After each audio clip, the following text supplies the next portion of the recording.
Hoy toca 7 por 1000 y un par de 200 al final. Esta es la tercera vez que hago pasadas afuera. Lo tengo que hacer a 3.15 los primeros 3, que es a ritmo de 10K. Y después los últimos 3-4 a ritmo de 3.10. Soy un poco duro, venía haciendo, por suerte tengo la cinta y venía haciendo pasadas en la cinta, pero no es lo mismo. Ahora que salí a la calle es como que me duele un poco más las piernas y es como un poco más difícil.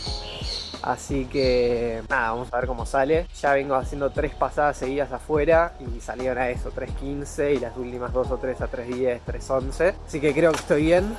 Y ya después, a partir de la semana que viene, voy a tener que hacer a 3.10 los miles, 3.12 los miles, 3.12, 3.13 y 3.8 los últimos 2 o 3, que tendría que ser ya el ritmo de 5.000. Pero estoy duro. Voy a tratar 20 minutos, unas rectas y arranco. A ver qué sale.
Bueno, salió bien, salió bien, salió bien. Me gustó. Terminó el entrenamiento, 15 minutitos de vuelta a la calma. La verdad que salió bastante bien. Eran 7 por 1000, 5 por 200 ahí al final. Los primeros a ritmo de 10 kilómetros, 3.15, y después ya los últimos a ritmo de 5000 a 3.10. El último salió como a 3.9, 3.8. Este es el tercer entrenamiento que puedo hacer afuera después de todo el quilombo de la cuarentena. Así que nada, es como que las piernas recién ahora se están acostumbrando. Ya la semana que viene, en teoría, tendría que hacer a 3.12 los primeros y 3.8, 3.5 los últimos. No sé cómo lo voy a hacer porque siento que me voy a morir, pero bueno, hay que seguir sumando miles y espero para fines de septiembre ahí estar bajando los 3 en los miles. Sería ideal, como cada 3-4 semanas tengo que ir tocando la velocidad, y espero que para fines de octubre, noviembre haya competencias y ahí ya sí poder correr. A seguir entrenando y nos vemos la próxima.